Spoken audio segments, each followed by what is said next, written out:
Estamos começando mais um Growthcast, o podcast oficial da Growth Machine.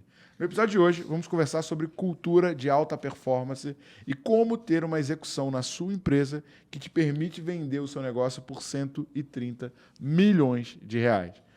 Para bater esse papo com a gente, eu estou com o Vabo, formado pela Harvard Business School, mestre em administração de empresas pela COPEAD, UFRJ, extensão em ML na Lyle Business School, na França, graduado em engenharia de produção pela PUC e o título mais importante, né? Vendeu o CV Group para B2W por uma bagatela de 130 milhões. Meu irmão, muito obrigado pela oportunidade de bater esse papo contigo, cara. Grande Thiago, prazer enorme. O título mais importante é que eu sou fã da Growth Machine. Esse é o título mais importante. Bravo. Ó, anotem aí. O dia que eu conseguir fazer um exit desse, eu tenho que ter uma mentoria com esse cara para me manter humilde como ele, tá bom? Junto comigo, Leonardo Alexandre, Head Acquisition e sócio da Growth, co-host do podcast. Cara, até eu fiquei curioso como ele fez isso. Pois é, pois é. Não, isso é que acontece? Cara, tem um livro, não vou me lembrar dele agora. Não sei se é Teorema da Felicidade, é um filósofo francês, se eu não me engano, francês ou suíço, que ele fala que a percepção de felicidade ela é inversamente proporcional à conquista, né? Porque quando você não tem e sonha em ter, por exemplo, sei lá, um carro novo, uma casa bacana, quando você chega instantaneamente, o teu desejo e a tua satisfação por aquilo que você está buscando faz assim. Ó. Então, por exemplo, antes de começar a gravar, o Vavo falou, pô, 130 milhões hoje em dia, isso é Series A de muita startup, o caramba. E de fato é. Mas é porque a gente vive numa bolha, né, irmão? Se você pensar na realidade da maioria esmagadora das pessoas, cara, o que você fez é, irmão, é 1% do 1% do 1%. Vai chegar nesse exit, considerando que a gente vive num país que a cada 10 negócios, 7 fecham antes de completar o terceiro ano. É verdade. E principalmente de que não fiz sozinho, né? Fiz com um time. Esse foi um grande aprendizado que eu tive. Foi que a construção de um time campeão. Então, sem dúvida, esse ponto que você falou da expectativa versus a felicidade. Muita gente fala, então vamos colocar a expectativa baixa, porque qualquer coisa que vier vai me fazer feliz. Eu acredito que o ideal é ter a expectativa certa, porque a gente vai estar sempre com essa ambição de tentar buscar mais, de tentar se desenvolver, de tentar crescer. Só que se a gente exagera nisso, fica muito distante. Se a gente bota muito baixo também, isso vai nos prejudicar. Então, qual é a expectativa certa? Para isso, a gente tem que se autoconhecer. Então, é bom tema aí para a gente falar. É engraçado hoje. Que até que eu estava conversando com uma pessoa aqui e estava falando justamente sobre isso, né? Que você tem que se autoconhecer. E quantas vezes você se sabota, né? Eu sei de quem você estava conversando. Pois é. Exatamente. Você se sabota. Às vezes você consegue ter um desempenho maior, consegue ter um resultado maior, mas você começa a se auto-sabotar. Você começa a se botar mais para baixo, né? Você começa a ficar mais devagar, né? O tempo inteiro. Até foi por isso que durante muito tempo, mesmo empreendendo, eu sempre tinha o objetivo de estar em sala de aula. Então, vou completar agora em agosto de 2022, que a gente está gravando aqui um pouco antes dessa data, vou completar 10 anos de sala de aula. Caraca, de graduação na PUC do Rio, depois no INSPER e agora na Link School of Business. E eu sempre dei aula de empreendedorismo, que é como criar o negócio do zero, como fazer o negócio crescer. E depois de um tempo eu percebi que o maior diferencial não é mais você saber a ferramenta certa. É claro, tem que aprender, tem que evoluir, sempre vai ter uma ferramenta nova, isso é muito importante. Mas antes disso vem a principal ferramenta que a gente deveria aprender na escola e a gente não teve aula disso, ou muito poucos de nós tivemos aula disso, que é a ferramenta mais poderosa do universo. Ninguém ensinou pra gente como ela funciona, que é a nossa mente, nosso cérebro. Agora a gente tem eletrodos, né, que a gente põe na cabeça, lá, a neurociência, está estudando como que a gente funciona, quem somos nós. Essa é a base do autoconhecimento, essa é a base das people skills, que são essas habilidades comportamentais e socioemocionais que são fundamentais para quem quer ter sucesso, quem quer ser feliz. Agora deixa eu só voltar no tempo, né? O ano era... Que ano foi que você fez o exit para a B2W? A gente vendeu em 2015. 2015. Então, eu estava na empresa que eu aprendi a montar máquina de vendas. Eu tinha entrado para um programa da Endeavor chamado Scale Up. E a gente teve uma mentoria dentro da Arpex Capital, que primeiro foi com o André Street, depois foi contigo. Você não vai lembrar desse dia. Lembro, foi, a gente se conheceu. Sim, sim. E aí, cara, ele chegou assim, cara, uma energia ferrada e falando e tal. E, tipo, você batia time. E a galera, assim, tipo, com uns olhão, sabe? Os empreendedores querendo chegar ali onde ele estava. E eu também, né, cara? E foi meu último ano nessa empresa, porque depois eu fui para São Paulo tocar uma outra operação, mas eu falei, cara, que bacana, que exemplo legal. Mas, cara, Para quem não conhece a história, para quem já te viu, né? A gente, antes de começar o podcast, o Bruno do nosso time viu o Vabo e falou: Vabo, além da facu, que sei lá o quê. Né?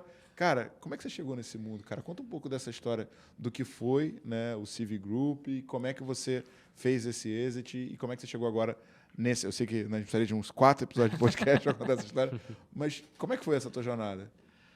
Bom, resumidamente, então, o que aconteceu foi o seguinte. Quando me formei na faculdade, fui fazer o mestrado, quando eu voltei de Lyon, como você comentou na abertura, eu passei por aquilo que todo mundo passa, né? O que eu vou fazer da vida? Eu vou trabalhar, vou fazer o doutorado, que eu tinha terminado o mestrado, vou trabalhar na empresa dos meus pais, o que eu vou fazer concurso público? Muitos amigos tentando fazer concurso público. E aí eu entendi, eu já tinha feito algumas aulas de empreendedorismo na faculdade, e aquela semente do empreendedorismo, aquela mosquinha tinha me mordido. Então eu tinha interesse, na época era por volta de 2010, 2011, não tinha ainda esse boom do empreendedorismo que nós temos hoje, em 2022. Então estava começando no Brasil a ter um pouco mais de mercado falando de empreendedorismo, e eu entendi que aquilo era um caminho que eu poderia buscar para mim. E aí cheguei até a trabalhar no mercado, numa empresa de um amigo do meu pai, mas eu sentia que tinha ali a figura de um chefe, que é aquela questão, né? Se fosse um líder, estaria te ajudando a decolar. O chefe é aquela pessoa que às vezes te dá uma travada, né? Então eu falei, não, eu não quero ter teto, eu quero poder crescer, quero poder evoluir, mas eu não sabia com quem empreender. E aí foi quando eu fui na PUC, e aí um professor meu marcou um almoço comigo e levou nesse almoço um empreendedor que estava com a empresa no início lá na incubadora da PUC. E foi engraçado, porque nesse dia foi um encontro de dois mundos, porque eu fui de terno e gravata e ele de bermuda e chinelo. Terno e gravata, bermuda e chinelo. Então, eu no mundo corporativo, negócios, e ele lá na tecnologia, inovação, produto. Mas aí teve um match. Então, foi quando foi o Salvini, né, que foi o fundador da CIV, ele começou do zero, a CIV, e eu brinco que eu entrei ali no 0,1. Ele tinha alguns meses de operação, todo mundo de tecnologia, tinha desenvolvendo uma tecnologia que foi baseada no trabalho de conclusão de curso dele na faculdade. E eu perguntei para ele, vem cá, você tem um potencial aí bacana, mas você não tem ninguém tocando na área de vendas, na área de negócio, tudo que é não tecnologia. Você quer um vendedor ou você quer um sócio? Aí ele deu uma gaguejada assim e falou, eu quero um sócio. Eu falei, então tá bom, então vamos embora. Cara, esse cara deu muita sorte, mano. Quanta Eu gente dei a sorte, gente né? ajuda. Não, ele, cara. Ele deu sorte. Porque assim, é muito comum o empreendedor técnico não conseguir achar, né? Se você pegar... Cara, pega o Steve Wozniak. Né? Onde é que ele estaria se ele não tivesse achado o Steve Jobs? Paul Allen. Onde é que ele estaria se não tivesse achado Bill Gates? Porque também não adianta muito ser muito bom tecnicamente, desenvolver um puta produto, mas você não consegue demonstrar para que ele serve. Exatamente. Eu considero que nós dois tivemos sorte, porque eu também, sem ter um empreendedor técnico, que normalmente é até mais escasso do que o empreendedor de negócios, então foi bom, porque deu um match, porque a gente tinha uma troca muito interessante. Ele era técnico, eu era de negócios. Ele era a pessoa mais introvertida, eu era mais extrovertido. Ele era a pessoa de gente e eu era a pessoa de números. Só que com o tempo isso foi invertendo. Ele virou mais números, eu virei mais gente. Ele se soltou um pouquinho mais e falava com o cliente, eu aprendi um pouco mais da área de produto e tecnologia. Então a gente foi trocando e essa complementaridade acho que foi fundamental. Então a gente passou por todo o processo que os empreendedores passam, né? Você criar do zero a empresa, tentar achar um problema grande no mercado que possa ter um potencial maior e tentar achar um produto que vai resolver aquela dor daqueles clientes e achar um modelo de negócio, receber investimento, começar a crescer a empresa. E aí tem aquele vale da morte da startup, né? O dinheiro acabou algumas vezes. Então ele pegou o dinheiro emprestado com a mãe dele, aí o dinheiro acabou. Aí depois o professor que nos apresentou virou nosso investidor anjo. Ele aportou um pouquinho, mas aí o dinheiro acabou. Aí eu entrei comprando a participação e depois o dinheiro acabou também. Caraca. Então a gente foi, depois a gente aportou um pouquinho mais, todo mundo estava ali apertado aquele negócio. Eu abri mão de um salário 6 vezes maior para poder entrar e apostar naquele sonho. E aí, finalmente, então, a gente recebeu o investimento da Arpex. Foi quando a gente percebeu que tinha um alinhamento também de ideais, uma sinergia muito grande, uma rede de contato explosiva, muita mentoria. Eram empreendedores antes de serem investidores. Então, eles já tinham sentado na cadeira que a gente estava sentado. Então, tinha muito caminho das pedras ali que eles iam nos orientando. E aí, então, a CIV começou com essa proposta de ser uma empresa de precificação para o e-commerce, né? Monitorar qualquer produto em qualquer loja em tempo real. E a gente, então, começou a pegar os primeiros clientes. E o grande desafio era ter o case, né? Conseguir um cliente grande que pudesse ser o cartão de visita do mercado. E a gente foi pegando até que chegou o momento que dos 20 principais e-commerce brasileiros, a gente tinha 19.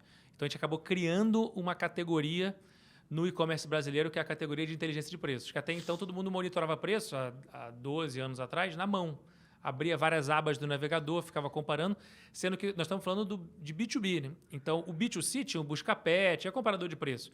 Mas as lojas virtuais não conseguiam saber como que cada produto que ela vende está sendo vendido pelo concorrente.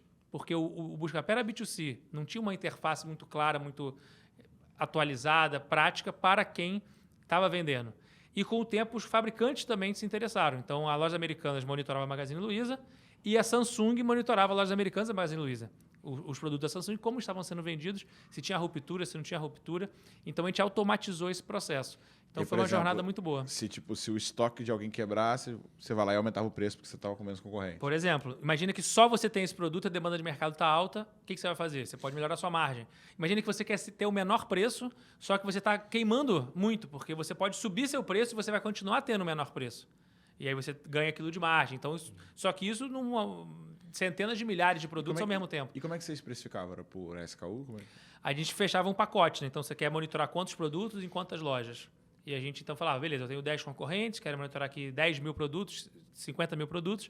Então, a gente fazia o robô, passava nessas lojas, tudo em tempo real, trazia informação e já dava um dashboard para que ele pudesse saber quantos produtos ele estava a menor preço, quanto ele estava perdendo pela categoria, filtrava um monte de relatório. E a gente foi construindo a empresa a partir disso, muito foco no cliente, em resolver a dor dele. E aí chegou um momento que é o que eu desejo para todos os empreendedores, né? Um momento que a gente vendeu muito e quase quebrou também por conta disso. Porque não sabia como entregar, né? Vendeu, o pessoal entendeu que era uma tecnologia bacana. Foi aí que a gente deixou de ser uma startup e passou a ser uma empresa. Porque até então era um projeto da faculdade, incubadora da PUC, startup, vamos lá, vamos embora aqui, vamos na raça. Até que você fecha os principais varejistas do Brasil que precisam da nossa informação, do nosso serviço, para precificar. A gente falou, então agora a gente vai ter que melhorar. Vamos ter que contratar pessoas mais qualificadas, vamos ter que ter processos bem definidos, automatizar, treinamento, infraestrutura, tudo. Então, a gente falou, beleza.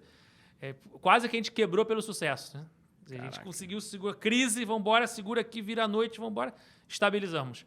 Aí a gente passou, beleza, agora aparentemente a gente tem uma empresa mesmo, tem uma responsabilidade, não que a gente não tivesse antes, mas aí a gente sentiu a pressão. E a gente deu um salto também de qualidade em nós, como empreendedores, que passamos a ser melhores gestores. E que momento, e até mesmo o quanto que a liderança ou a cultura foi importante dentro dessa jornada específica que você está narrando até agora? Que momento que você percebeu assim, cara, se o time não estiver engajado, se a galera não estiver olhando numa direção, a gente não vai conseguir realizar o nosso propósito? Crucial. O que a gente percebeu, a gente foi, depois entramos no processo da Endeavor, como no processo lá principal de ser apoiado como empreendedores Endeavor, e eu ia fazer as mentorias e o pessoal me perguntava, né, os mentores, Vabo, qual o principal desafio de vocês? Eu sempre respondia aquilo que estava na ordem do dia. O próximo desafio é criar um novo produto, melhorar o processo tal, melhorar a infraestrutura, fazer a próxima rodada de captação. Sempre falava, e tudo, sem dúvida, são grandes desafios importantes na jornada. Melhorar o processo comercial, abrir a filial de São Paulo. Sempre tinha um desafio desse tipo. Até que eu passei a perceber que todos esses são derivados de um único desafio, que vem antes disso, que é eu conseguir construir o melhor time. Eu conseguir atrair, engajar, desenvolver e inspirar as pessoas. E esse seja um time campeão. Porque se eu fizer isso, todos os demais desafios eles vão ser endereçados. Se eu não tenho o melhor time, eu vou ser o gargalo da minha empresa. Como eu vejo muito agora dos meus alunos, né, dos empreendedores, clientes que a gente atende, o primeiro gargalo de crescimento da empresa é o próprio fundador da empresa. Porque ele ou não sabe delegar, ou ele não forma alguém, ou ele retém informação, ou ele não consegue construir um time que consiga se multiplicar. Ele está sempre somando. Toda vez que o fundador, os principais executivos ou empreendedores tocam o time, eles estão somando, ótimo. Só que o objetivo de crescimento não é somar, é multiplicar. Agora, sabe qual que é o desafio, cara? Por exemplo, venda, né? Eu vou para uma reunião de vendas. Cara, mano, a taxa de conversão é bizarramente alta, saca? Só que o que acontece? Quando eu vou para uma reunião de vendas, eu estou atendendo um cliente. Quando eu estou treinando o meu time de vendas, eu estou preparando eles para atender 1000 clientes, né? Só que o problema, e assim, né, recentemente eu continuo como CEO, mas virei líder de um time de vendas, né? E era um time que estava tendo algumas dificuldades e tal. Eu falei, cara, o Léo me conhece. Eu falei, vou lá resolver. Tô errado. Tá? Tô errado. Não era o que eu deveria estar fazendo. Eu deveria estar preparando alguém para fazer isso. Só que eu gosto muito de resolver e dar para alguém, sabe? Tipo, eu boto redondo, faço com o Léo toda hora. Léo, toma. Pum. É teu, vai. Só que nesse processo, eu tô treinando muito os caras, treinando muito, ouvindo muita ligação, fazendo muita correção de discurso, de oratório, caramba. E é impressionante como, tipo, esses caras rampam. Mas, ao mesmo tempo, vem a parada assim, cara, velho, por que eu não estou fazendo isso com mais gente? Tá? E eu acho que esse é o grande desafio do empreendedor. Porque, às vezes, por uma necessidade de sobrevivência, e algumas vezes já aconteceu isso comigo, meu caixa estourou, né? Eu estava contando essa história, fiz um lançamento, investi 40 mil, voltou 19. E agora? Lá foi... Aqui do lado está rolando, né, a galera que está participando da imersão Máquina de Vendas. Eles passaram 3 dias com a gente, agora eles estão vendendo na prática. Né? Tipo, a gente passou 2 dias montando a máquina, agora eles estão prospectando, vendendo, e o time está lá tocando. E um cara falou assim, cara, te conheci em Uberlândia. Você era gordão, uma olheira funda pra caramba, parecia que tinha tomado 2 socos no óleo e acelerado pra caramba. Eu falei, rapaz, esse cara não dormiu 2 horas hoje. Eu falei, então, nessa época, eu fiz um lançamento, botei 40 mil e saiu 19. Eu saí que nem maluco pelo Brasil inteiro dando palestra para não deixar a empresa quebrar. Só que você fica sempre... Primeiro tem essa insegurança, do tipo, puta, será que eu vou ter... É mais fácil eu fazer ou mais fácil eu ensinar? Né? Será que eu vou conseguir ter resultado? E outra coisa, o ensinar é igual ir para academia. Né? Tu vai uma vez para academia, faz diferença nenhuma. Você ensinou uma vez para o cara, faz diferença nenhuma. Né? Agora, você conseguiu se manter 6 meses na academia, tendo a disciplina indo todo, cara, mudou o jogo. Agora, esse trade-off, você concorda que é difícil, cara? Sem dúvida, é um dilema. É um dilema. Toda vez que você enfrentar na sua vida como gestor, empreendedor ou líder um problema, é muito simples. Você pode nem saber qual é o problema, você descobre qual é o problema. Você não sabe qual é a solução, descobre qual é a solução e executa. Só que nesse caso não é um problema, é um dilema. E dilema não tem solução. Dilema você administra. Então, o que acontece existe esse dilema, porque no curto prazo é melhor você fazer, mas para o longo prazo é melhor você ensinar. Então, dado que é um dilema, como é que você faz para fazer os dois? Você tem que ir na reunião com o cliente, que você sabe o que vai converter, você sabe que vai ser um bom resultado, você passa a levar alguém junto com você sempre. Toda atuação sua como CEO, como líder do time, é uma atuação de educação. Alguns momentos vai ser só educação. Alguns momentos vai ser educação com execução. Mas se for só execução, você está só somando. Se você tira o componente de educação, você deixa de multiplicar. Então, o seu objetivo é se multiplicar. E aí, por isso que esse dilema, ele resolve dessa maneira. Eu passei de fazer reunião sozinho. Eu não vou mais em reunião sozinho. Eu não ia na época que eu estava tocando time mais de operação, né? Agora eu estou mais focado na sala de aula como professor. Mas tocando o time, toda reunião tinha que ter no mínimo uma pessoa junto comigo. Então eu já vou no Uber, brifando. Vem cá, ó, vamos chegar lá, vamos fazer assim. Eu toco essa parte, você toca aquela parte. Na volta, debriefing. E aí, foi bom isso? Como é que não foi? Nessa reunião agora eu toquei. Na próxima, nós vamos tocar meio a meio. Na próxima, você vai tocar e eu vou te observar. Na quarta, você já vai poder tocar sozinho, não precisa mais vir. Tempo inteiro educação. Educação. Em todas as fases do processo. Seja na hora que eu vou entrevistar alguém, tem que ter alguém aprendendo a entrevistar. Seja na hora que eu estou dando feedback, preciso formar alguém para dar feedback. Seja na hora da reunião de formação do time, do processo comercial, tem que ter alguém ali para aprender. E a base de tudo isso, o que vai fazer efetivamente você se multiplicar, saber delegar, saber formar o time, é você construir aquilo que nós chamamos da principal vantagem competitiva de uma empresa. E toda empresa tem que buscar diferenciais. Por que o seu cliente vai comprar de você e não do outro ali da esquina? Todos os diferenciais eles podem ser copiados. Então, pensa na época minha de CIF. Eu trocava o preço, meu concorrente trocava em um dia, ele já sabia que eu troquei o preço. Posicionamento. Quanto tempo demora para o concorrente copiar? Posicionamento, de repente, 1 semana. Produto, lancei uma feature nova. Quanto tempo seu concorrente vai copiar você? Modelo de negócios. Base de clientes. Tudo isso, dependendo da tecnologia, da inovação, da vontade, do caminhãozinho de dinheiro, o seu concorrente pode te copiar. Tem uma coisa só que jamais pode ser copiada pelo seu concorrente, que é a sua cultura organizacional. Caraca, ele foi exatamente na pergunta que eu ia fazer. No ponto. Não, cara, e deixa eu te contar uma história da cultura da Growth, né? Comecei, Thiago sozinho, palestrante, one-man show e o caramba, e uma porrada de freelance. Cara, eu fui fazer um evento na Faria Lima, ali na Copa, ali na Vetex. Não sei se você sabe, em São Paulo ali passa um bloco de carnaval bizarro, né?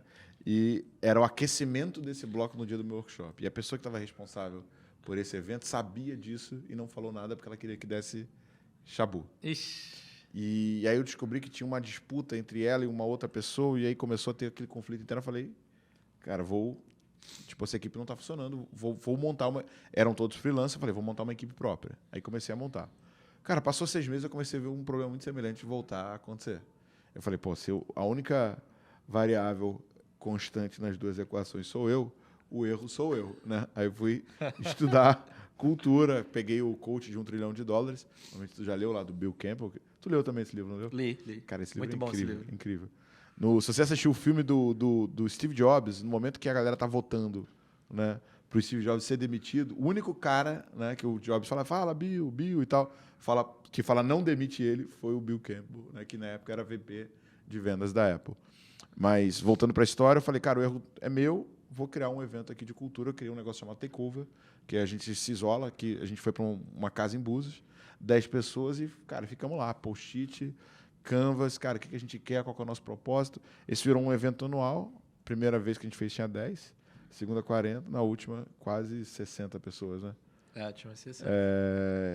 E aí a galera falou assim, cara, o que é isso? Ali saiu o nosso Culture Code, que a gente repete toda semana, que é apresentado para todo mundo que entra. Foi até estranho, porque eu fui em 2, né?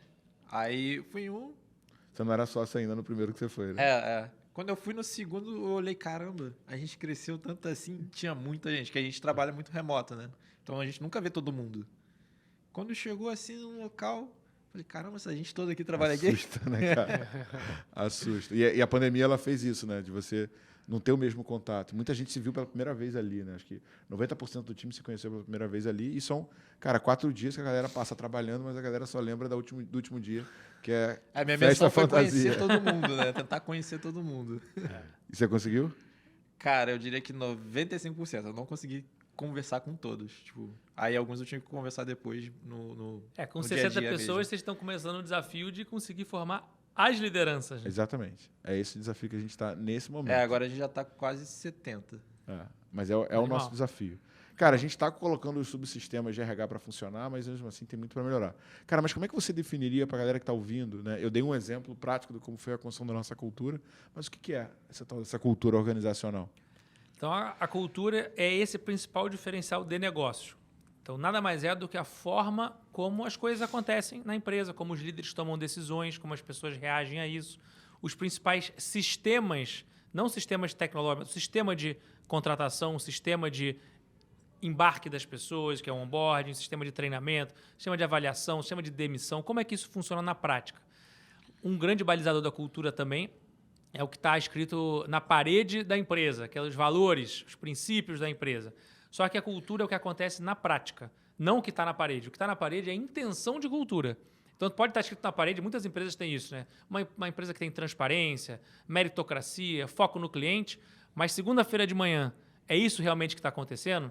Ou as pessoas estão agindo e os líderes estão tomando decisões de forma diferente? Tem uma definição que eu gosto muito, que cultura é o que é tolerado pelos líderes. Então, se o líder tolera aquele comportamento, aquilo faz parte da cultura. Então, se você tem uma cultura que é baseada em valores e baseada em alta performance, você comunica isso de forma clara para o time, então você tem todo o balizador do tipo de comportamento e a atitude esperada da equipe. E é assim, você está mais próximo de conseguir chegar no resultado. Que, inclusive, esse é um outro dilema da liderança. É um dilema em que você tem pessoas que têm muito comportamento alinhado, mas não bate meta, ou o outro extremo, que é a pessoa que bate meta, mas com a atitude errada. Porque se a pessoa está com a cultura certa e o resultado certo, não tem dúvida, né? A pessoa está indo super bem, você vai promover. A pessoa está com a cultura errada e não bate meta. A pessoa não vai ficar na empresa. Agora, o dilema é quando tem um e não tem o outro.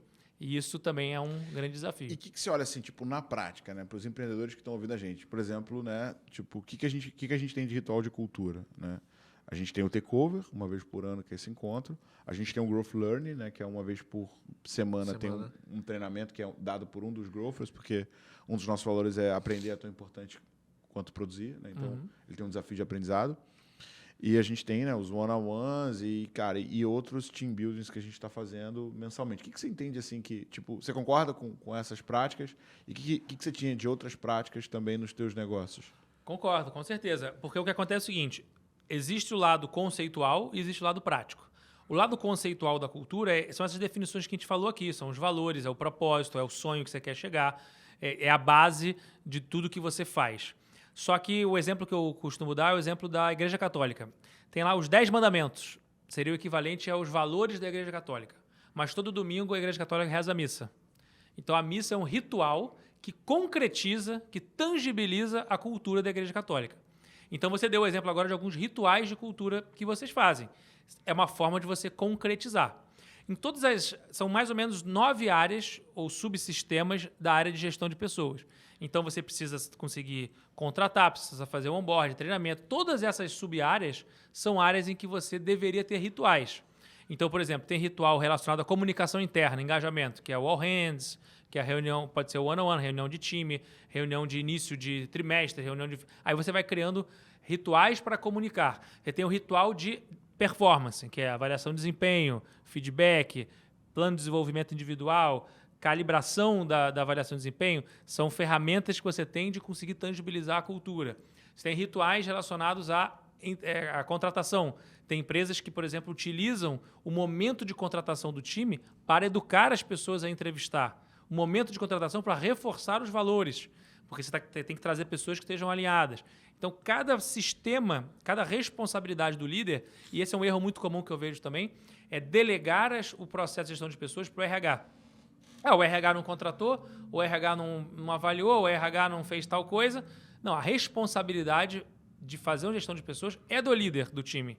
Se você tem uma área de RH que te ajuda, que te traz ferramenta, que te coloca para frente, ótimo. Mas no final do dia, se você não atraiu, não engajou, não desenvolveu o seu time, a responsabilidade é sua como líder. Então, todos esses rituais são a forma que você tem de trazer aqueles elementos que são mais abstratos, meritocracia, transparência, os valores da empresa. Aprender é tão importante quanto produzir. Esse é um valor. Como que isso é concretizado na prática? Na terça-feira de manhã, na quarta-feira à tarde, é a partir desses rituais. O que é o All Hands? Dá um exemplo assim. Tipo, você fazia na CIV? Fazia. O All Hands é aquela reunião que reúne a empresa inteira. Então, na CIV a gente fazia uma vez por mês, mas, por exemplo, no Facebook, no Google é uma vez por semana. Na Stone, uma vez por semana também a gente fazia. Caraca, a empresa inteira. Reúne a empresa inteira. E é obrigatório todo mundo estar presente? A gente recomenda fortemente, né? A gente não gosta muito da questão obrigatória, mas a gente fala o seguinte, olha, aqui a gente vai passar informações relevantes, a gente vai gravar, se você não puder assistir na hora, você assiste depois, mas tem comunicados relevantes. Destacando a importância. Exatamente. Na Stone a gente fazia... Era 1 hora? Mais ou menos 1 hora, a gente fazia, na época que eu estava lá, sexta-feira, 5h30. Então ia de 5h30 às 6h30. Na época foi pré-pandemia, então tinha aquele Facebook interno, que o pessoal usava de internet, o Workspace, fazia transmissão live, live para o Brasil inteiro. E o que você sentia assim, que tinha de engajamento assim, entre o número total de colaboradores altíssimo. E pessoas lá? A gente, desde quando tinha 80 pessoas, começou esse ritual, até quando chegou a 6, 7 mil pessoas, continuava tendo esse ritual. Porque muita coisa do ritual não é só a iniciativa, né? É a continuativa. E a acabativa. Você tem que continuar fazendo. E é o CEO que sempre fazia? Sempre o CEO. Mas aí acontecia que, às vezes ele não estava, eu fazia no lugar dele, ou um outro diretor. Cada pessoa, às vezes, a maior parte dele estava. Mas quando ele não podia estar, tinha algum C-level que ajudava lá na transmissão da mensagem. Tem uma série... E até uma curiosidade, né? O que era comunicado nessa reunião?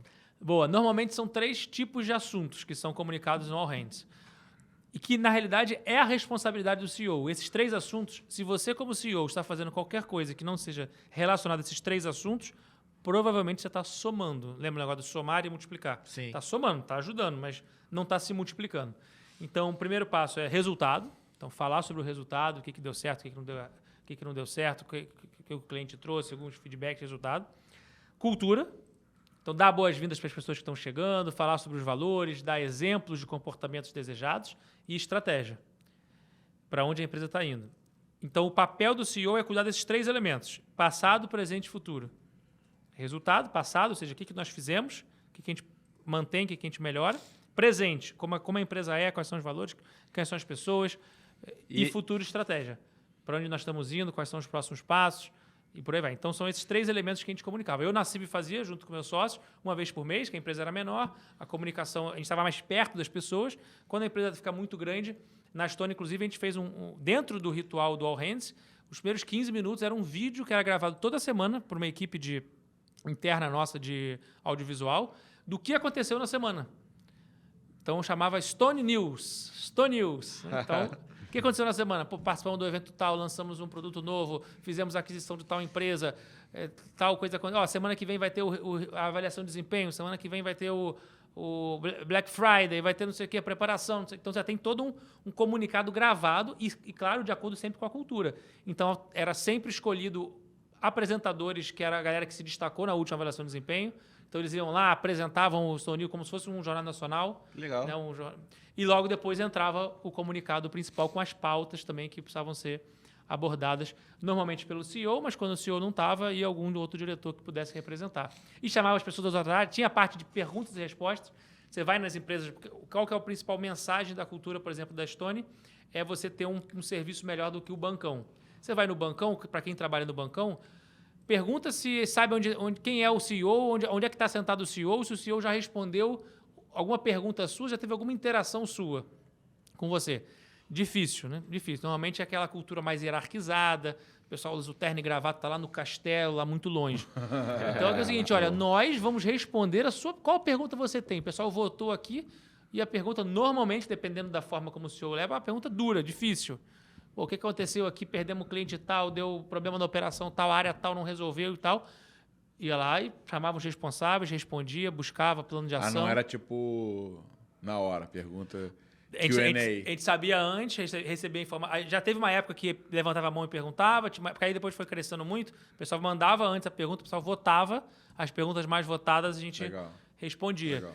E aí, com isso, um dos valores é o no bullshit, né? Que é o valor da transparência. Então, beleza, está aqui a pergunta, nós vamos responder sua pergunta. Desde que, obviamente, ela seja feita com educação. Você não é uma pessoa que entra para escrachar, não é esse o objetivo. Isso, inclusive, está fora da cultura.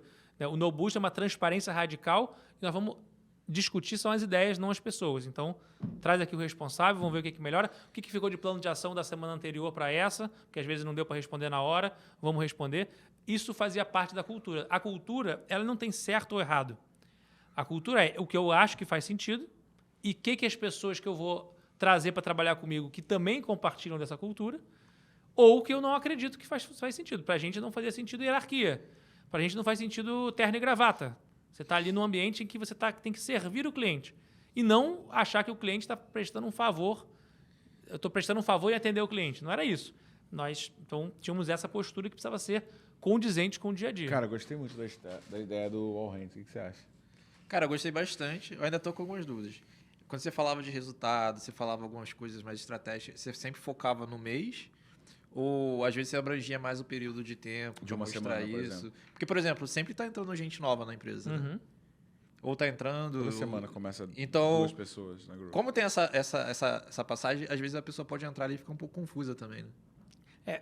Como padrão, sempre que entra alguém, a gente fazia... Não entra qualquer dia, a gente fechou o ciclo de entrada das pessoas. Então, era sempre 2 ou 3 segundas-feiras no mês, porque a gente tinha um processo de onboarding estruturado para todo mundo entrar junto e ser treinado ao mesmo tempo.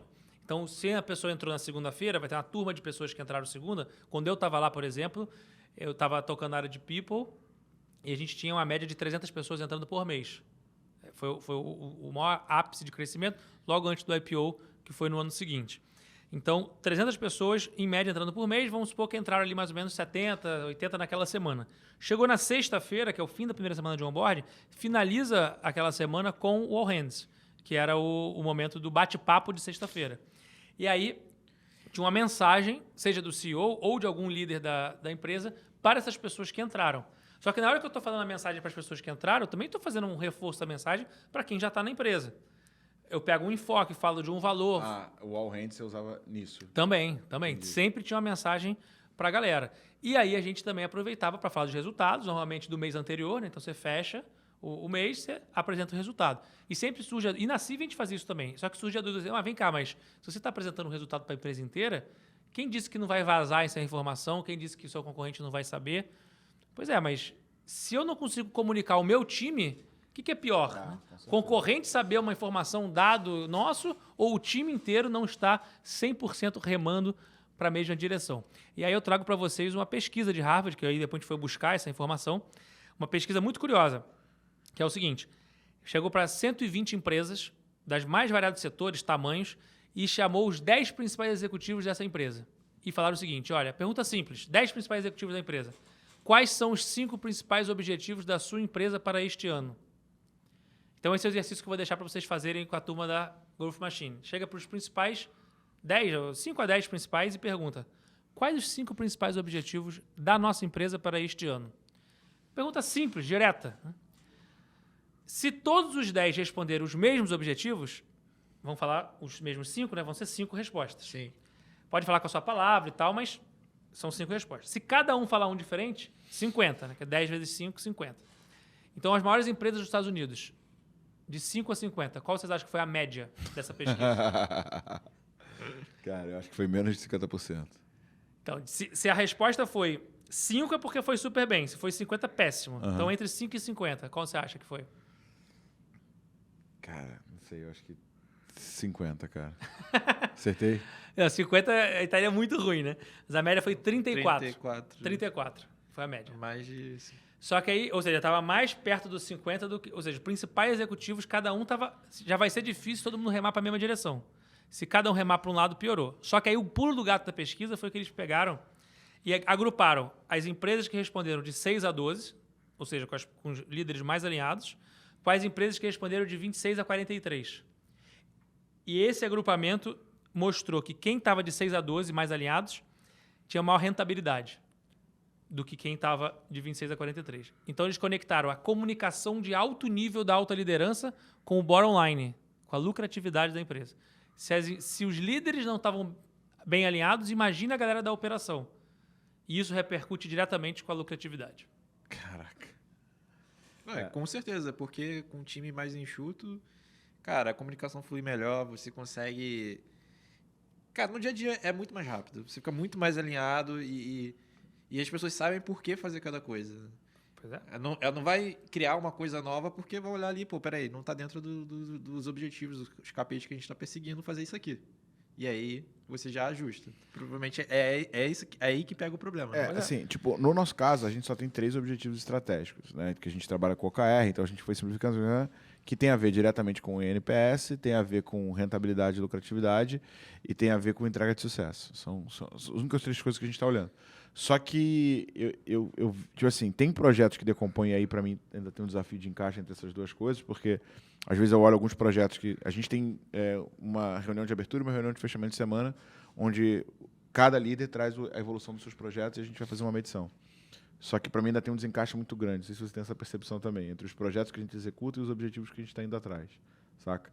Então, mesmo que a gente cresça muito, né, cresça mais de 100% ao ano, e esse ano a nossa meta é fazer 300% de crescimento, a gente ainda tem um desafio desse encaixe. E como a gente é pequeno ainda, né, estamos com menos de 70 pessoas, essa complexidade de comunicação não é tão grande. Imagina quando você chegar a 5 mil, 10 mil aí, ferrou para você botar todo mundo na mesma direção, né? Pois é. E esse é o grande desafio. E você chegou... Você foi para Nova York, para o IPO? Você estava na... Tava lá. Caraca, mano. Pô, então, assim, lá. esquece. 130 milhões foi nada. O cara apertou o botão na Nasdaq, cara. Porra, muito... Se pegar a foto da IPO, eu tô sentado logo abaixo, aqui na esquerda, do lado do púlpito. Nosso editor vai ter que achar, né? Tem que achar essa foto aí. Luan, vai ter que achar Cara, essa foto, hein, Luan? Eu tô Assim, procurando aqui agora já. Uma vez, em um dos feedbacks que eu ouvi, é que um dos meus sonhos beira a insanidade, né? E é esse, tipo, levar a growth, né, para a Nasdaq. Não o que a gente faz hoje, porque a gente tem uma porrada de desafio de escala, mas eu entendo que a gente vai comprar tecnologia, a gente vai, tipo assim, a gente vai romper os entraves que existem hoje. Como é que é a sensação lá de... Tem a fundadora da Endeavor, ela fala que se não te chamarem de louco, se não acharem que o seu sonho é louco, você não sonhou grande o suficiente. Tá sendo Então pequeno. tem que dar uma risada, o pessoal tem que, realmente, tal. Mas é isso aí, tem que acreditar. Foi uma experiência incrível, foi uma experiência... Não sei se passarei novamente nessa vida, mas foi muito bom. E não é um ponto de chegada, é mais uma etapa do processo. Ou seja, se a cabeça é vou fazer o IPO e acabou e bati a meta, cheguei no topo da montanha, vai trazer um pouco de dificuldade.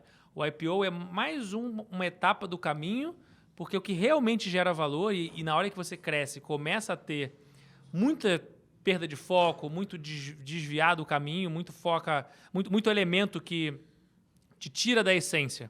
A essência é servir o cliente melhor. Isso é o mais importante. Como que você gera valor, como que você é relevante para atendê-lo bem, para resolver a dor dele e construir um time campeão. Isso é o que realmente importa. O IPO é mais uma etapa. É claro que é uma grande coroação. No caso, foi a segunda empresa brasileira a fazer o IPO. A Arco tinha feito logo um pouco antes. Na área de fintech, foi a primeira. E foi a celebração de uma etapa. Mas a etapa sabendo que deveria continuar em seguida para se tornar relevante. No momento que você acha que você está no topo da montanha, o que acontece? Você cai. Você desce da montanha. Né? Você tem que chegar no topo da montanha e descobrir que tem uma montanha ainda mais alta para você escalar. E o que é ótimo. Né? E, então, foi uma experiência muito legal no sentido de ter dado encerrou uma etapa, agora a responsabilidade aumentou. O Bernardinho, grande amigo nosso, na época também fez alguns trabalhos com a gente lá, e uma coisa que ele fala... imagina ele que ganhou, ele chegou no IPO da Nasdaq, né? Ele ganhou a medalha de ouro olímpica. E aí, o que você faz no dia seguinte você ganha a medalha de ouro olímpica? Você achar que você já ganhou tudo, já era, né? Então, ele fala que ele faz o time dele acordar mais cedo. Porque a vitória, ela traz só mais responsabilidades e expectativas. Então, você tem que acordar mais cedo no dia seguinte para continuar, para buscar a próxima medalha olímpica, para continuar, que no nosso caso aqui, no nosso atleta corporativo empreendedor que nós somos, é continuar sendo relevante para servir bem o cliente e o time. Pô, mas é um desafio, cara, depois da Nasdaq. Cara, porque né, você está no topo do topo. Beleza que você criou agora uma visão muito mais forte, né, de propósito, de impacto. Agora, o que mede o teu sucesso é o quantas pessoas você está mudando, né? Quantas pessoas você está impactando. Né? Sem dúvida. A indústria inteira que você consegue viabilizar e o propósito sendo muito claro, né? Porque, no caso lá nosso, era servir o empreendedor pequeno. Porque o bancão está interessado em cobrar serviço, prestar um atendimento ruim, caro, né? E aí você não ir para o grande. Né? O pequeno está sempre negligenciado. Então, como é que você serve melhor o empreendedor? Então, esse realmente é o propósito principal. E o meio de pagamento, os demais serviços, são um meio para você atingir esse propósito. Assim como o IPO, também é um meio. Não pode ser um ponto de chegada. Então, fica aí essa provocação para a Growth Machine, para o IPO não ser a grande meta, mas sim mais uma das metas meio. Anotou essa, Léo? Já está mais que... vem muito como uma consequência, né, do processo em si. Exatamente. Você tem que separar o que é causa e o que é consequência. A causa que te faz acordar todo dia de manhã é o propósito, é o porquê, é o servir o cliente, é servir o time, é construir algo de impacto que realmente mude a vida das pessoas, seja ela quem for. Como consequência disso, você vai sair na capa da revista, você vai fazer o IPO, você vai ganhar dinheiro. Isso é consequência. Mas você não acorda todo dia de manhã para isso. Você acorda todo dia de manhã para servir o cliente e o time. Como consequência, as coisas acontecem. E, Vaba, assim, cara, uma ponta muito, muito importante, né, que, cara, eu considero que isso é mérito muito mais dos meus sócios do que meu. Cara, eu sou 8 ou 80, mano. Ou eu contrato um cara muito fora da curva, tipo o Léo, tipo o Cadu, tipo o Marcelão e tal, ou, meu irmão, eu trago um terrorista, só que vai explodir a empresa de dentro para fora. Eu não sei porque que eu erro, eu nunca trago na média. Ou é, tipo, muito bom ou muito ruim. Eu não sei por quê. Mas eles são infinitamente melhores do que eu para recrutar talentos. O Léo, cara, em 6 meses montou um time brabíssimo. O Cadu também, né, cara? Recruta bem pra caramba. Tu vai conversar com os caras do time do Cadu, cara, é um mais gêniozinho do que o outro, saca? Cara, o que você entende ali que é uma boa estratégia para atrair talentos e um pouco de como você fez isso, né? Mas, cara, imagina, 300... A gente tá reclamando de contratar 2, 3... O cara trazia 300 por mês. O time... Tem que fazer alguma coisa diferente aí, né? Muito treinamento para o time inteiro focado nisso. Alguns princípios importantes, né? Primeiro, que é você dedicar boa parte da agenda para conhecer pessoas novas. Então, tá o tempo inteiro entrevistando, conversando, interagindo, conectando com gente nova. Porque essas pessoas vão saber que você existe, vão saber o que você faz, vão saber o que você está buscando. Outra prática muito boa que a gente fazia também era toda pessoa boa que a gente contratava, é pessoa excelente, muito boa, contratamos? Então, indica, por favor, as 3 pessoas mais legais, mais bacanas, mais top que você conhece. Essa é boa. Porque se você acabou de contratar uma pessoa top, eu quero que você me indique quem são os... mas a pessoa... Não importa quem seja. Se você é uma pessoa excelente e você está me indicando 3 pessoas excelentes, eu vou querer almoçar com elas. Mas ele está fazendo um mestrado, não sei... Não tem importância. Ao conhecer essa outra pessoa excelente, de novo, ela vai saber que eu existo, o que eu faço, o que eu estou buscando. Vai me conhecer mais 3 pessoas excelentes. Alguma pessoa excelente dessa rede aí, dessa pirâmide de pessoas excelentes, uma hora eu vou acabar trazendo. Mas a base mesmo é você entender bem a sua cultura, fazer um trabalho muito forte e melhorar o processo seletivo. Então, o processo seletivo, normalmente, 99% das empresas que eu conheço são 2 etapas. Análise de currículo e entrevista. Só tem essas 2 etapas. Sendo que o currículo, na verdade, é igual lápide de cemitério, né? Só tem coisa boa. Ninguém bota... As coisas ruins. Ninguém bota coisa errada ali. Né? Ele morreu devendo pro cunhado, é um sacana. Não tem isso, né? E normalmente o currículo é uma lista do que você não quer mais fazer. Que é coisa que você fez no passado, mas que te trouxe até aqui, mas não quer continuar ali. Tem coisa... Então, a análise de currículo muito fraca. E a entrevista, as pessoas acham que sabem entrevistar. Aí tem uma pesquisadora alemã que ela fez um estudo que ela provou que a decisão de contratação de entrevista ela é feita até os primeiros 4 minutos. A pesquisa dela, ela fez, beleza, vamos lá, me passa aqui, ó, pela reação que o entrevistador teve, eu vou te dizer se no final essa pessoa foi entrevistada ou não, foi contratada ou não. Resumidamente, essa foi a conclusão da pesquisa dela. Ou seja, a gente passa lá 40 minutos, 60 minutos entrevistando, sendo que a gente já tomou a decisão em 4 minutos. Olha a ineficiência desse processo. Então, muito importante você colocar mais etapas. Você vive 40 anos com uma pessoa, você descobre coisa nova. Imagina uma conversa rápida de 40 minutos. Então, a entrevista ela é muito ineficiente nisso. Então, você precisa botar mais etapas e envolver mais pessoas. Um mantra que tem no Vale do Silício é contrate devagar e demita rápido. Caraca, a gente tem... É a segunda vez que a gente fala isso, né? Que a gente escuta isso. Vez. Só que o pessoal faz ao contrário, né? A gente faz ao contrário. Tô crescendo direto. muito, tô precisando de gente, contrata rápido. E aí a pessoa já não está performando, já não está dando certo. Você já deu 1, 2, 3, 15, 18 chances de demitir devagar. Então, é o contrário, né? Você tem que dar chance. Óbvio, é para demitir de primeira. Mas não pode demorar tanto, você dar 18 chances. E, ao mesmo tempo, na hora de você contratar, você precisa passar um tempo bom com aquela pessoa, porque aí vai evitar o 8 ou 80. Você vai conseguir envolver mais pessoas. É outro mantra também. Nenhuma decisão que envolver um ser humano pode ser tomada por apenas uma pessoa. Nenhuma decisão. Então, na hora de você contratar, você não pode ter uma pessoa só decidindo contratar. Na hora de você dar um feedback, avaliar, você não pode ter uma pessoa só avaliando. Na hora de promover, na hora de demitir, você tem que ter sempre, no mínimo, 2 pessoas envolvidas naquele processo que vai decidir a vida de um outro ser humano, porque tem viés, tem... Esse é um ponto bem importante mesmo. Tipo, as últimas entrevistas que eu fiz... O Thiago entrevistou também depois, aí o pessoal até pergunta, mas o Thiago ainda precisa entrevistar? Cara, eu quero que o Thiago entreviste. E o Thiago sempre escreve um resuminho, né? E é engraçado porque a visão que ele dá, às vezes, é diferente.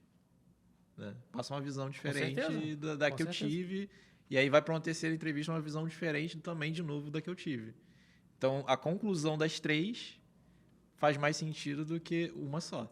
Né? Com certeza. Não, cara, e é engraçado, assim, que às vezes você pega pessoas que, tipo... Cara, nem se prepararam, saca? Você chega e pergunta assim... Me fala, o que você achou do que a Growth faz? Aí tu vê a pessoa... veja bem... Falei, não, cara. E se chegou nessa etapa, que é uma etapa já... Avançada. Com seu tempo avançada, é porque teve alguma etapa anterior que falhou. Essa pessoa não deveria chegar na etapa final ou semifinal, uma etapa avançada, já falando com o CEO da empresa... sem saber o que a empresa está fazendo. Então, vocês estão sem etapas intermediárias que já podem. Inclusive nas etapas não presenciais. Tem um monte de coisa que eu não preciso esperar a entrevista. Eu já posso pedir para responder aqui um questionário de 10 perguntas que a pessoa já manda. Eu já olho e falo, pô, já filtrei, já não faz sentido para mim. Eu posso pedir para gravar um vídeo de 2 minutos fazendo perguntas que eu faria na entrevista. Eu posso fazer uma ligação de 10, 15 minutos e já filtro de novo. Já peço para ela preencher um teste, um monte de coisa que eu faria para perguntar para ela. Eu posso fazer um painel em que a pessoa tem que resolver um desafio, um case. Então, já elimino ali também. Já vou filtrando dessa forma. E o pulo do gato que a gente desenvolveu lá foi uma amostra do trabalho. Então, área comercial, área de rua, comercial de rua. Tem que fazer rota. E aí, Fazer rota. tem que fazer rota. E aí o que acontecia é, você perguntava pra pessoa, você topa? Ó, você vai ter que andar 10 quilômetros todo dia, chuva, sol, receber não do cliente, você topa? Topo, com certeza. Bora lá. Aí contrata a pessoa e a pessoa desiste logo. Aí fala, tá bom, você topa? Topo. Então amanhã de manhã, 8 da manhã, você vai fazer esse trabalho com a gente. Vai acompanhar aqui nosso time e vai passar amanhã visitando o cliente para saber se realmente você topa. Metade desiste. Metade. O que é ótimo, né? Eu teria contratado, treinado, para daqui a 2 meses a pessoa pedir para sair. Eu já economizei o tempo da pessoa e o nosso tempo. Então só fica quem realmente entende do que se trata. Então essa etapa de dar uma amostra do trabalho, seja uma área de tecnologia, faz um desafio lá de desenvolvimento, ou na área comercial, vai junto, vende junto, vamos ver. Essa simulação e as entrevistas, entrevista cultural. Outra coisa que acontece, você falou do candidato despreparado. Mas e o entrevistador despreparado? Passa assim no corredor, Léo, tá com um tempinho livre aqui? Chega aqui rapidinho aqui para me ajudar a entrevistar aqui a pessoa. Senta aqui. Aí você chega de paraquedas assim na entrevista, você não sabe qual foi o histórico do candidato, você não sabe quais são os critérios que você quer avaliar, quais são as perguntas que você vai fazer para avaliar os critérios, que nota que você vai dar para cada critério, quais são os 3 elementos principais que aquele candidato tem que te mostrar para você definir se pode contratar ele ou não. É habilidade comportamental ligada à cultura? É habilidade técnica ligada ao resultado? Não tem a galera preparada. Aí foi mais ou menos isso que eu comentei com vocês, que tinha um aluno meu que tinha 20 anos, ele foi mudar esse treinamento de entrevista, simulação. Sim. É um treinamento prático que eu vejo a pessoa entrevistando. Ah, você entrevista há 20 anos? Tá bom, senta aqui então que eu quero ver. E aí eu dou um feedback da forma como a pessoa entrevista. E aí ele falou isso pra mim no início do treinamento. Não, 20 anos que eu entrevisto. Tá tranquilo. Tá de boa. Aí eu falei, não, segura aí. No final do treinamento a gente conversa. Aí chegou no final e ele falou, então eu tava fazendo errado. Cara, e acho que assim, a pergunta de $1 milhão, e eu acho que é um grande desafio. E, porra, cara, eu sou ruim em muitas coisas, mas tu sabe que eu me esforço pra caramba pra tentar melhorar, principalmente na ponta de inteligência emocional, saca? Por exemplo, tem um episódio bem famoso que o Pique... Lá vem outra história. Essa história é eterna, tá eternizada. Essa história é famosa aqui no Growthcast. Rafael Duton, Jander Martins, Bruno Nardim. Cara, assim, e infelizmente no momento de copiar os arquivos, demos um Ctrl+C, formate, e foi perdido. E, cara, eu consegui, né?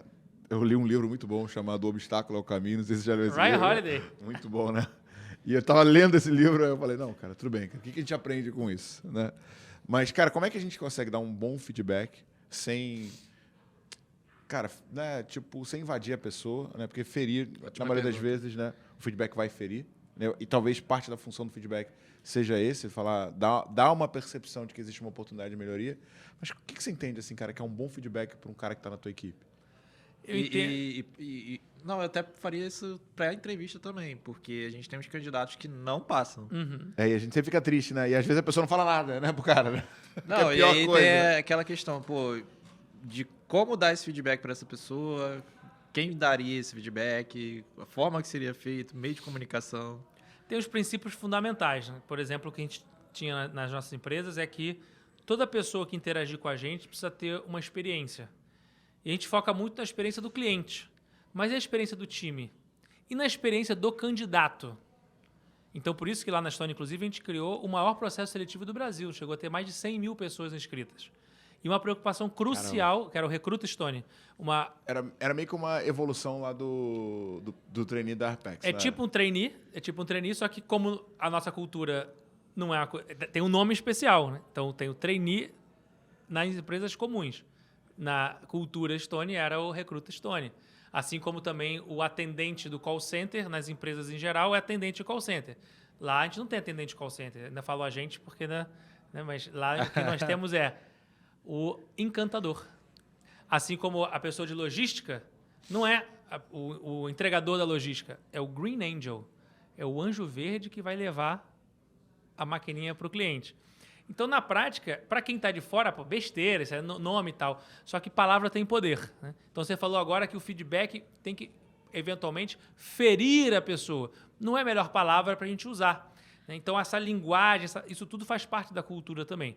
Então, a gente tinha uma experiência, tinha uma expectativa muito grande, uma crença muito grande que a gente tinha que ter uma experiência positiva do candidato.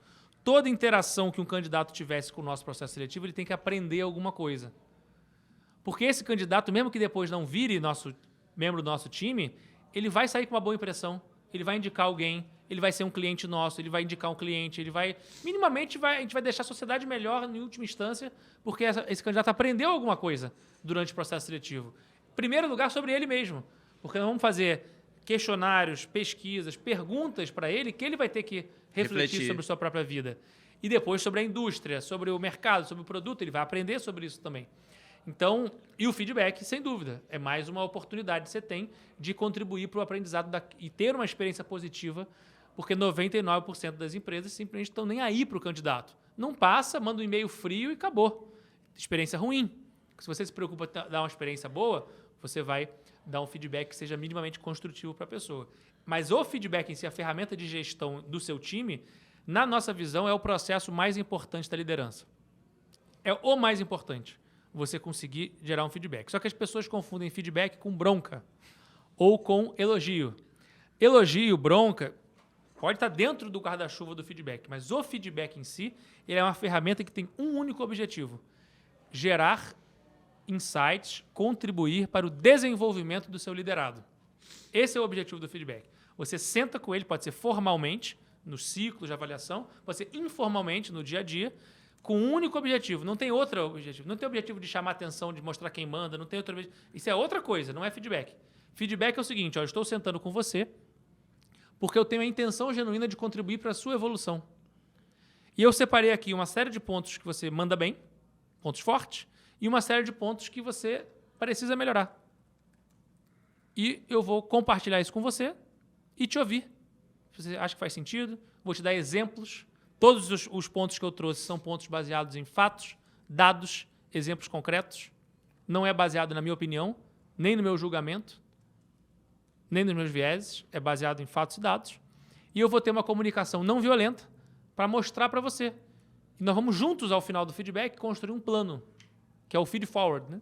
Que é o feedback, eu olhei para trás, feed forward, estou olhando para frente. Baseado nisso que eu falei, o que você concorda? O que você tem de dúvida? Vamos construir um plano?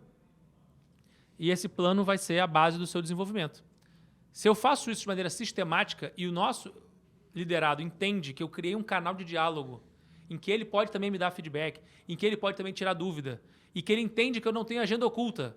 Eu não estou ali te falando isso, porque como tem eventualmente em grandes corporações, tem aquele negócio do corporativismo, da politicagem, de não sei o quê, porque, eu estou despido de qualquer outro objetivo que não seja contribuir para você se desenvolver. Para onde você acredita que você quer ir? Não sei. Tá bom, então vamos pensar aqui em caminhos. Tem esse caminho para você se desenvolver nessa área, ou você virar líder, ou você virar especialista, ou você é uma pessoa que você já está sentado na cadeira, mas está devendo, porque não está conseguindo entregar nem a responsabilidade do hoje que você precisa, então vamos fazer um plano de recuperação para você.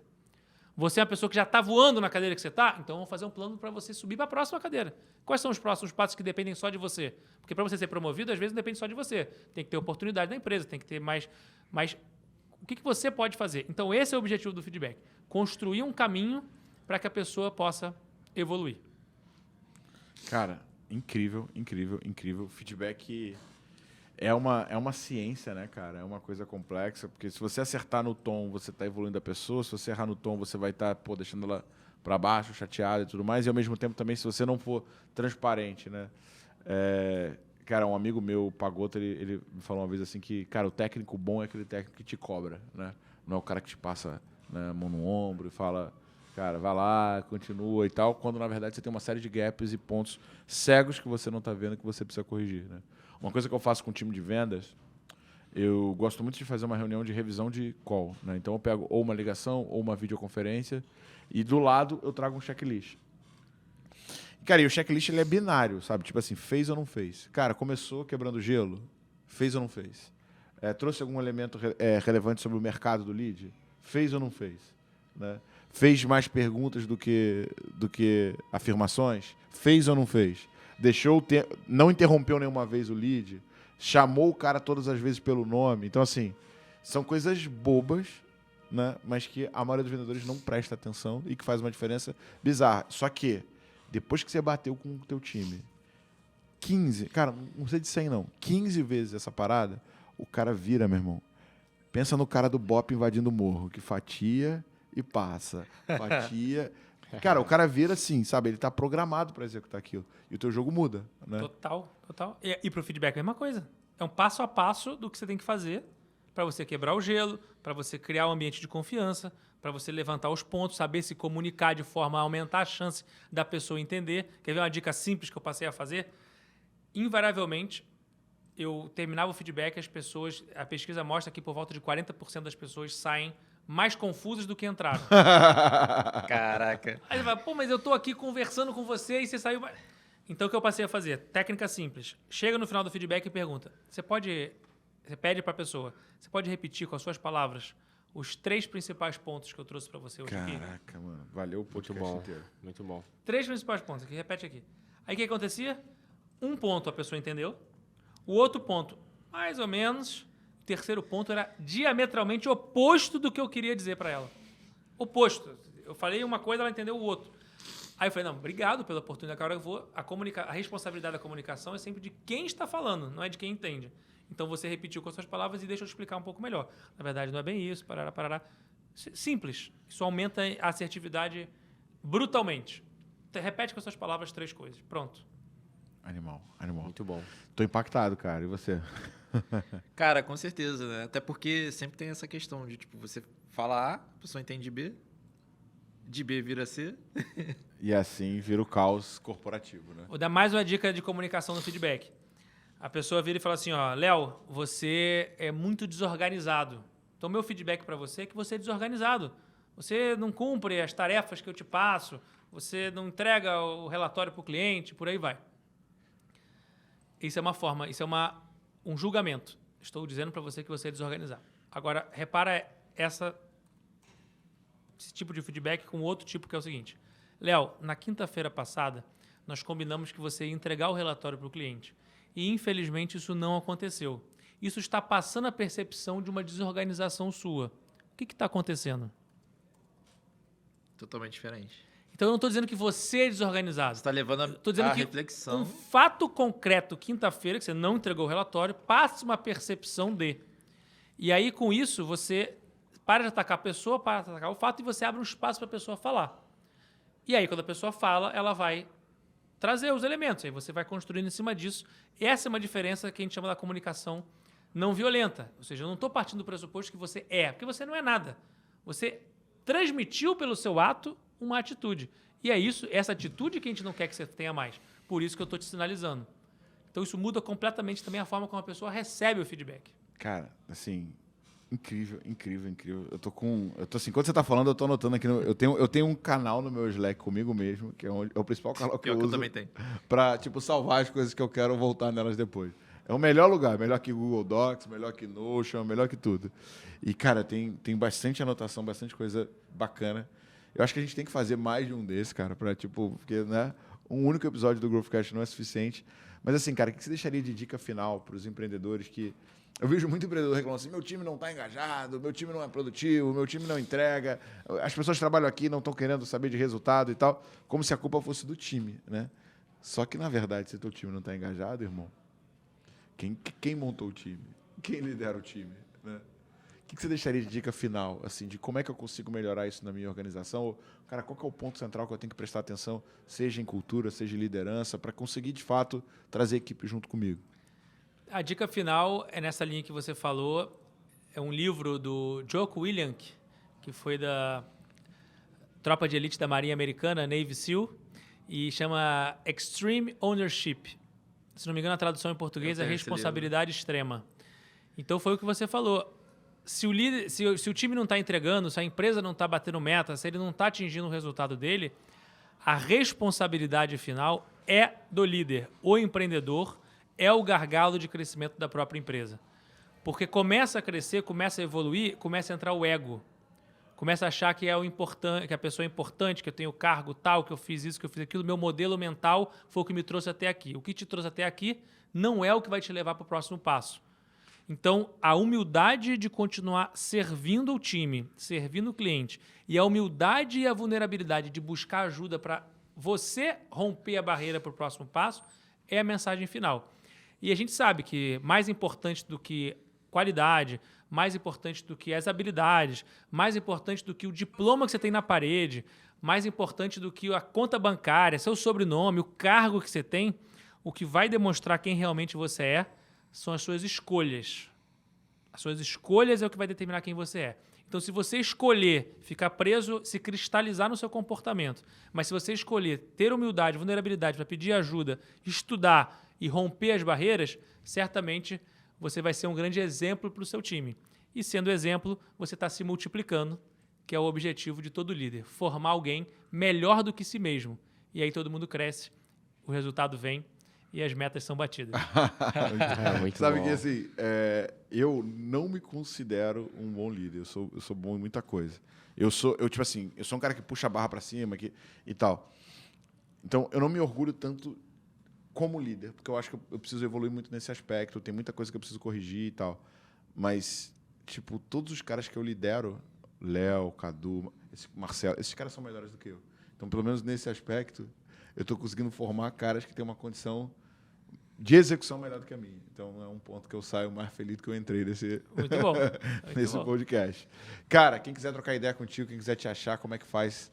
Boa, boa. Então, Instagram, @vabo23, V de Vitória, A, B de bola O, 23. Tem também o blog do vabo.com, que é o blog que eu separei uma curadoria de todos os TEDs, livros, podcasts, filmes, séries que eu já vi na vida. Caraca, que catalogados por tema. Se quer melhorar em liderança? Tem. Quer melhorar em autoconhecimento? Tem. Inteligência emocional? Tem. Tudo de acordo com a mídia, de acordo com o tema. Os melhores, só os melhores que eu já vi na vida. Tá tudo lá também, na seção Vabo Indica, os artigos que eu escrevi também. E um prazer enorme poder participar. Quem quiser, por exemplo, aprofundar nesse ponto, participar da nossa imersão de gestão de pessoas. É a imersão que eu tenho a honra de estar lá junto com o Basaglia, que é o CEO da Michael Page, maior empresa de RH do mundo, e o Bernardinho, nosso técnico campeão olímpico e dispensa apresentações. Eu sou o estagiário dele. Então a gente faz exatamente um aprofundamento de todos esses temas que a gente falou aqui. Prazer enorme. Como eu disse no início, repito, sou fã do trabalho que vocês fazem. Parabéns e obrigado pelo convite. Puta, cara, muito feliz, muito feliz. Léo, quem quiser trocar ideia contigo, como é que te acha? LinkedIn, leonardo.alexandre.si. Estou postando lá mais vezes agora, né? E também consegue trocar ideia comigo pelo direct. Boa, boa. Bom, thiago.reis.gm, Instagram, TikTok, eu faço dancinha, cara. Ele aí, LinkedIn. Ó, você que tem um desafio de crescimento. Na descrição desse episódio a gente vai deixar um link para o nosso Fale com um Especialista, que é o nosso diagnóstico gratuito. Lá você se cadastra e alguém do meu time vai entrar em contato contigo para analisar quais são os desafios de crescimento que o seu negócio está passando. E uma vez que faz sentido a gente trabalhar junto, ele vai apresentar um plano de crescimento para você botar suas metas no modo fácil. Para cima!